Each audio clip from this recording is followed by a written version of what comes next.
Hello, dear learners.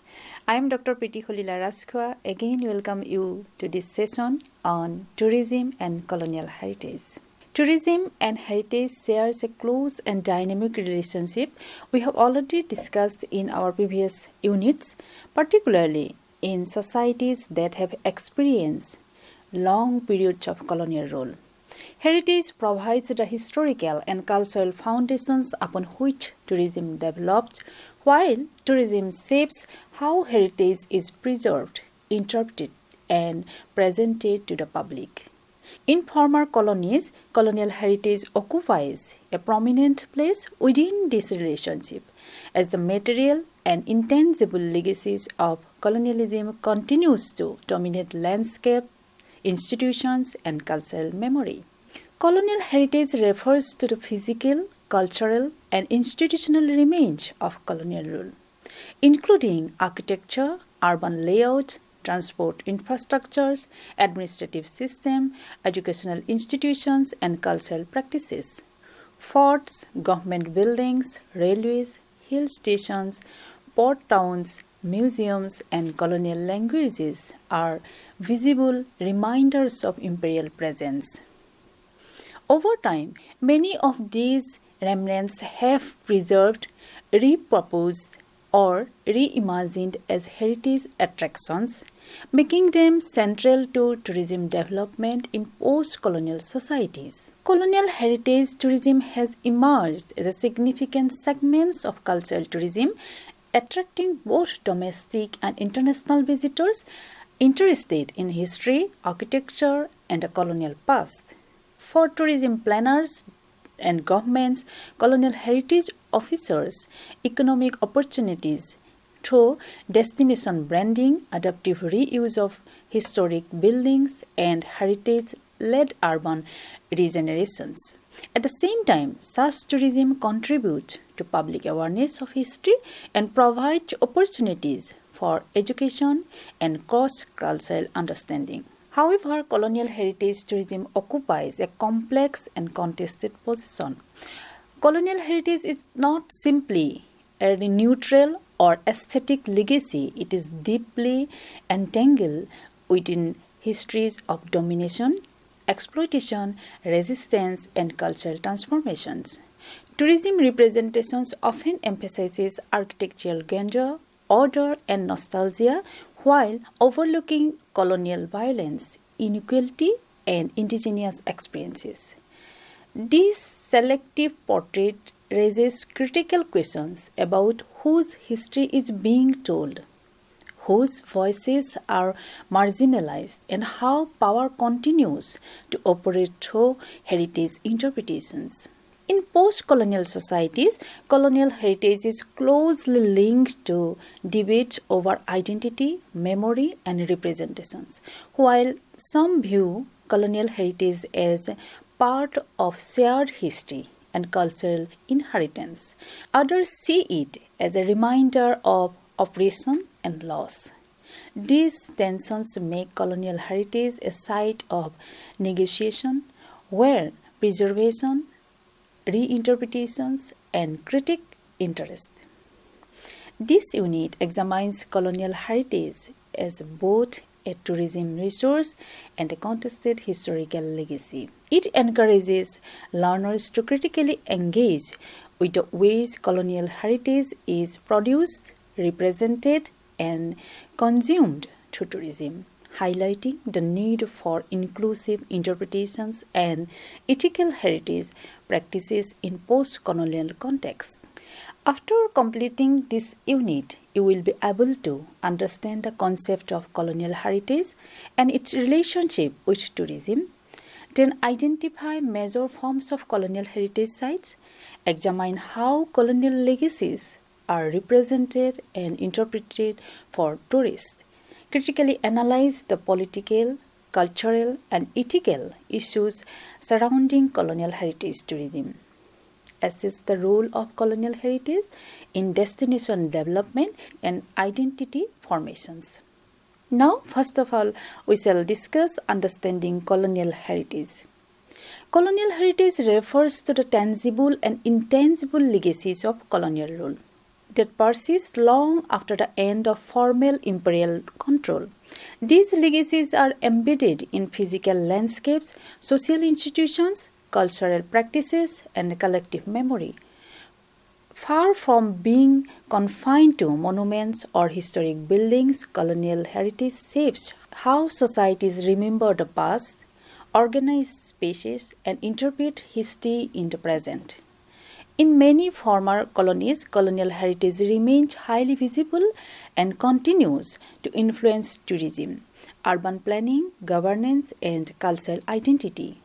Colonial heritage is produced through historical processes of conquest, administration, economic extractions, and cultural domination. As a result, it represents not only architectural or aesthetic achievements but also the power structures and ideologies that sustained colonial rule. Understanding colonial heritage, therefore, requires a critical approach that recognizes both its material presence and its symbolic meanings. Now, key components of colonial heritage. What are the components of colonial heritage? First of all, built heritage.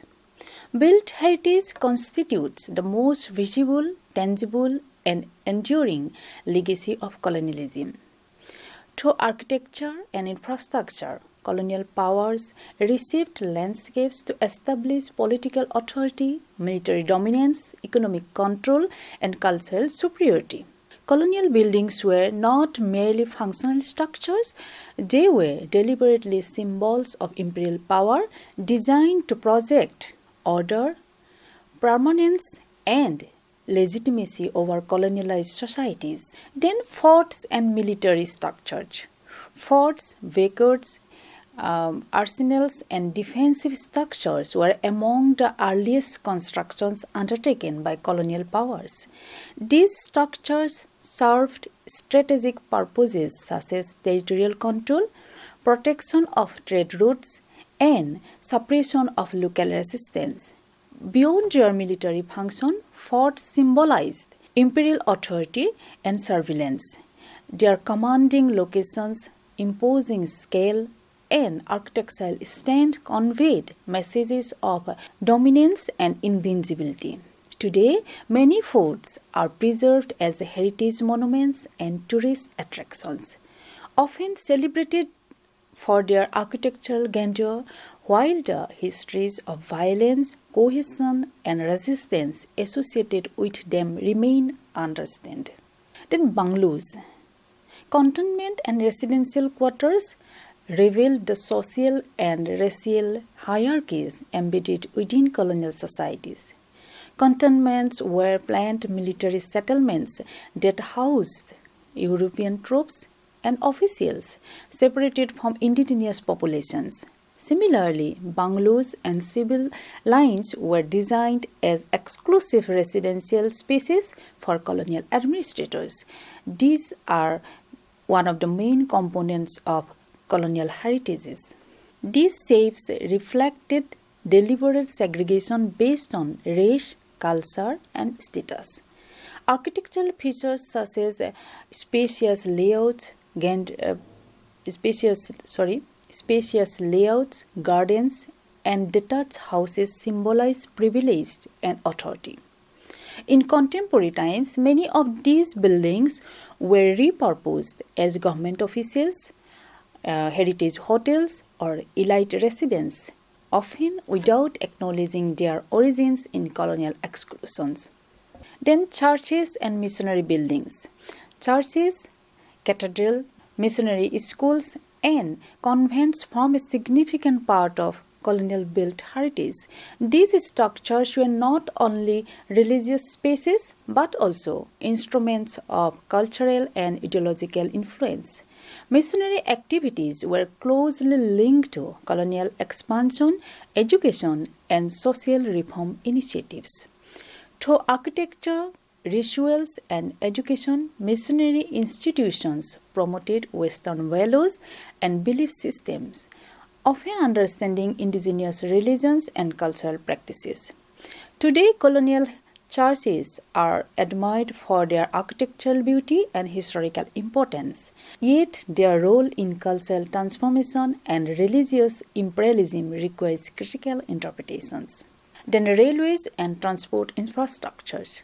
Railways represent one of the most transformative elements of colonial built heritage. Colonial government constructed extensive railway networks to facilitate administrative efficiency, military movement, and economic exploitations.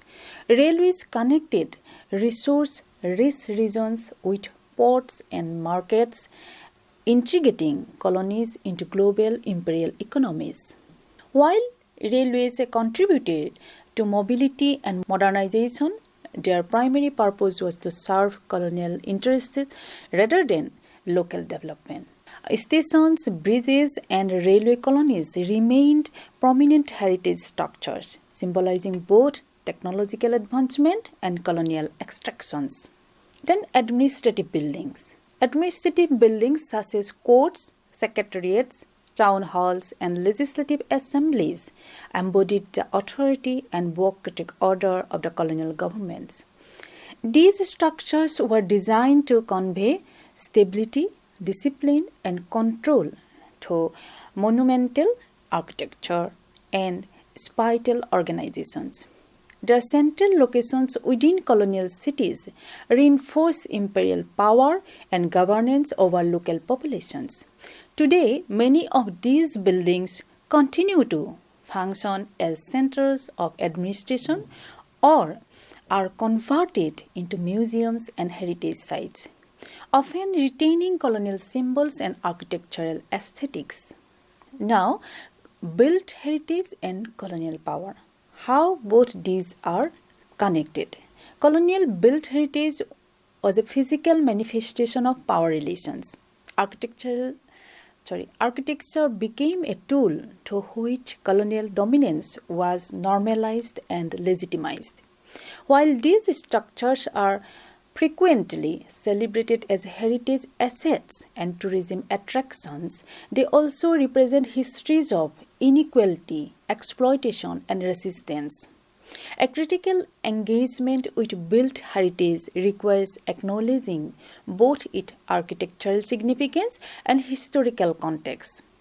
Interpreting these structures through inclusive narratives can transform them from symbols of dominance into spaces for education, reflection, and post-colonial dialogues. Then urban heritage. Colonial role brought about a profound transformation of urban landscape in colonialized regions. Cities were not allowed to evolve organically according to indigenous social, cultural, and economic needs. Instead, they were deliberately planned and reshaped to serve imperial administration, military, and commercial interests. Colonial urban heritage thus reflect the spatial expression of power, control, and segregation embedded within the colonial governance. Colonial urban forms such as planned cities, hill stations, port towns, and administrative capitals were designed to facilitate surveillance, efficient administration, economic extractions, and cultural comfort of European populations. These urban legacies remain visible today and continue to influence patterns of development, inequality, and tourism. Now we shall discuss the colonial cities, how they were important in colonial heritage tourism. Colonial cities functioned as centers of administration, commerce, and political control. Cities such as Calcutta, Bombay, and Madras were developed as imperial headquarters, housing government offices, commercial institutions, and military establishments. Urban planning in these cities prioritized colonial authority and economic efficiency. European residential areas, administrative districts, and commercial centers were carefully designed, often separated from indigenous neighborhoods. Roads, public buildings, and civic spaces symbolized order and imperial dominance, reinforcing the hierarchical structure of colonial societies. The hill stations were distinctive features of colonial urban heritage. Developed in cooler climate, hill stations such as Simla, Darjeeling, and Shillong and Oti were served as seasonal retreats and summer capitals for colonial officials and elites. These settlements were intentionally exclusive, reinforcing racial and social separations. Indigenous Europeans enjoyed privileged access to resources, leisure, and governance. Hill stations that symbolize colonial privilege, health anxieties, and cultural isolation from the colonialized environment. Today, hill stations are popular tourist destinations, often marketed for their colonial charm, while their origins in exclusion and segregation remain underexplained. Port towns played a crucial role in integrating colonies into global imperial trade networks. Cities such as Bombay, Calcutta, and Cochin function as gateways for the export of raw materials and the import of manufactured goods.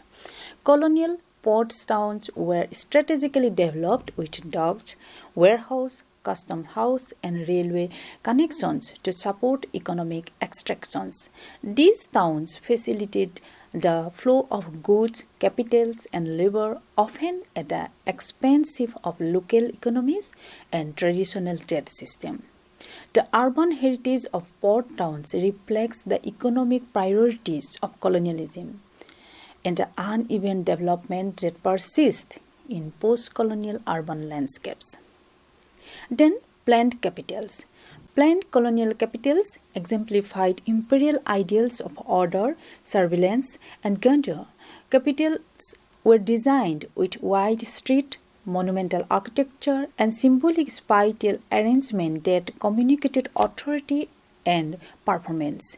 Administrative buildings, ceremonial avenues, and segregated residential zones were carefully laid out to reflect hierarchical power relations.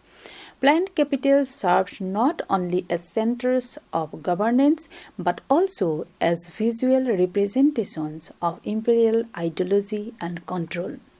A defining feature of colonial urban heritage was spatial segregation.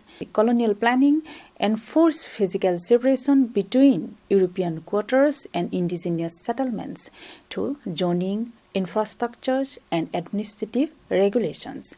This segregation institutionalized social, racial, and economic inequalities within urban spaces. These patterns did not disappear with independence. Contemporary cities often continue to reflect colonial spatial divisions, influencing access to housing, services, and economic opportunities. Thus, colonial urban heritage remains a living legacy that shapes modern urban challenges. Then, institutional heritage. Institutional heritage refers to the systems, organizations, and structures of governance and knowledge established during the colonial period that continue to influence post-colonial societies. Colonialism was not sustained by military power alone. It relied heavily on institutions that regulated administrations, produced knowledge, controlled culture, and legitimized imperial authority. Museums, archives, educational institutions, courts, and bureaucratic bodies formed the backbone of colonial governance and cultural dominance at the same time. These institutions shaped how history was recorded, knowledge was valued, and authority was exercised. Although many have been reformed since independence, their underlying frameworks often continue to reflect colonial priorities and epistemologies. Museums and archives were central to colonial knowledge production and cultural representations. Colonial authorities collected, classified, and displayed artifacts to construct narratives that emphasize imperial achievements and civilized superiority. Museums often presented colonial societies as static, exotic, or primitive, reinforcing stereotype and justifying colonial rule. Indigenous artifacts were removed from their cultural context and reinterpreted through colonial perspectives. Archives preserve official records, administrative documents, and reports that reflected the priorities of colonial governance, while indigenous voices, oral histories, and alternative narratives were largely excluded from this. Educational institutions. Colonial education systems were designed to create a class of intermediate who could assist in administration and governance. Schools, colleges, and universities promoted Western curricula, language, and epistemologies, often at the expense of indigenous knowledge system. Education in colonial language became a pathway to social mobility and elite status. Indigenous traditions, science, and cultural practices were marginalized or devalued. Colonial education shaped intellectual traditions and elite formation in post-colonial societies as well. While educational institutions played a role in modernization and nationalist movements, they also entrenched colonial hierarchies of knowledge that persist today. Then legal and administrative institutions. Colonial legal and administrative institutions imposed foreign system of law, governance, and bureaucracy that replaced or marginalized indigenous practices. Courts, civil services, and administrative departments were designed to ensure efficient control and uniform governments across colonial territories. Legal system introduced new concepts of property, justice, and authority that often conflict with the customary laws. Administrative institutions created hierarchical bureaucracies that prioritize efficiency and control over local autonomy. These institutions continue to structure governance in post-colonial states, often retaining colonial procedures, language, and organizational cultures. Cultural practices and intangible heritage. Colonial heritage is not limited to physical structures and institutions. It also survives in intangible forms that are deeply embedded in everyday life. Language, legal traditions, social customs, values, and rituals introduced or reshaped during colonial rule continue to influence identities, social relationships, and cultural practices in post-colonial societies as well. These intangible elements represent a lived and often less visible legacy of colonialism, shaping how people think, communicate, and interact. Cultural practices formed during the colonial period emerged through complex processes of imposition, negotiations, adoption, and resistance. As a result, intangible colonial heritage reflects not only domination but also cultural exchange and hybridization. Language was one of the most powerful tools of colonial administration and cultural influence. Colonial languages were introduced as official language of governance, law, and education, became symbols of authority and access to power. Proficiency in colonial language embedded entry into administrative roles and higher education, creating new social elite. Indigenous languages were often marginalized, affecting cultural transformation and identity. Colonial languages continue to function as a link language in administration, academia, and global communication. Thus, language remains a key aspect of colonial heritage that shapes social mobility, education, and identity formation. Legal traditions and governance. Colonial legal system introduced new frameworks of law and governance that transform social relations and concepts of justice. New ideas of individual rights, property ownership, and contractual relations were imposed through colonial law. Customary and indigenous legal systems were often confined, altered, or displaced. Colonial legal traditions continue to influence judicial systems and administrative procedures. These legal frameworks illustrate how colonial heritage persists through institutionalized practices that govern everyday life. Social customs and rituals. Colonialism received social customs and rituals through cultural interpretations, religious influence, and social reform initiatives. Missionary activity introduced new religious practices and moral values. Social reforms affected practices related to education, family, and public behavior. Indigenous communities adopted, reinsisted, or hybridized colonial customs, creating new cultural forms. These processes produce hybrid traditions that reflect both colonial influence and indigenous agencies. Cultural memory and lived experiences. Cultural practices and intangible heritage demonstrate that colonial heritage is not confined to museums or monuments. It is embodied in daily routine, social norms, and collective memory. These practices influence how history is remembered, narrated, and transmitted across generations. Understanding intangible colonial heritage allows for a more comprehensive engagement with the past, recognizing both continuity and transformation in post-colonial societies. Colonial heritage is inherently political and cannot be understood as neutral or objective. It is produced within specific historical context marked by domination, inequality, and control.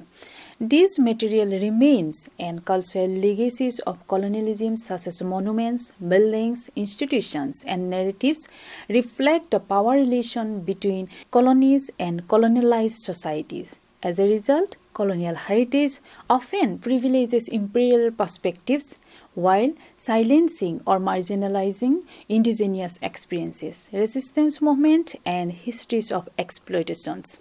Colonial power used architecture, urban planning, and institutions not merely for functional purposes but also as instruments of authority and ideological control. Grand administrative buildings, monuments, and ceremonial spaces were designed to project performances, superiority, and legitimacy. When these structures were preserved and celebrated as heritage without critical context, they can continue to reinforce imperial dominance in the present.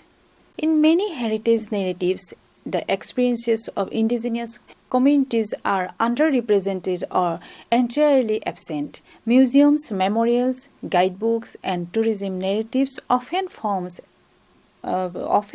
on colonial administrators, architecture, and rulers, while ignoring the labor, displacement, and suffering of local populations. Anti-colonial resistance movement, everyday acts of defiance, and alternative indigenous knowledge systems are frequently reduced to footnotes or excluded altogether.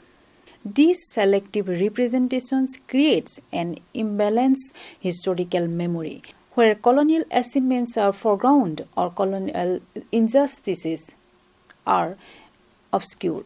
Such narratives can perpetuate historical amnesia and prevent unmeaningful engagement with the realities of colonial rule. A critical engagement with colonial heritage requires moving beyond celebratory narratives towards inclusive interpretations. This inclusive incorporating multiple perspectives, especially those of colonialized communities, marginalized groups, and resistance movements. Interpretations should acknowledge both architectural achievements and historical injustice, allowing visitors to understand colonial heritage in its full complexity. Inclusive approaches may include community participation in heritage interpretation, multivocal storytelling in museums and guide tours, educational programs that encourage critical reflections. Such approaches transform colonial heritage from static symbols of dominance into dynamic spaces for learning and dialogue. Now we are going to conclude this session. Tourism and colonial heritage are deeply intertwined in post-colonial societies where the legacies of empires continues to shape landscapes, institutions, and cultural practices. Colonial heritage expressed through built environment, urban forms, institutional structures, and intangible cultural practices has become a significant resource for tourism development. At the same time, it remains a complex and contested legacy rooted in unequal power relations, exploitation, and resistance. While colonial heritage tourism contributes to economic growth, destination branding, and historical awareness, it also raises critical concerns regarding representation, memory, and identity. Uncritical celebration of colonial architecture and urban planning risks reproducing imperial narratives that marginalize indigenous voices and obscure the realities of colonial dominance. Tourism therefore plays a powerful role not only in preserving colonial heritage but also in shaping how the colonial past is remembered and interpreted. A responsible and ethical approach in colonial heritage tourism requires critical engagement and inclusive interpretation. By incorporating multiple perspectives, especially those of colonialized communities and resistance movements, colonial heritage sites can be transformed from symbols of domination into shapes of education, dialogue, and reflection. Such an approach aligned heritage conservation with post-colonial values, ensuring that tourism does not merely aesthetize the past but encourage historical understanding and social awareness. In conclusion, colonial heritage should be understood not simply as a tourist asset, but as a dynamic and contested historical legacy. When interpreted truly and managed responsibly, tourism can play a constructive role in re-examining colonial histories, fostering cultural sensitivity and promoting a more balanced and inclusive understanding of the past. Thank you very much.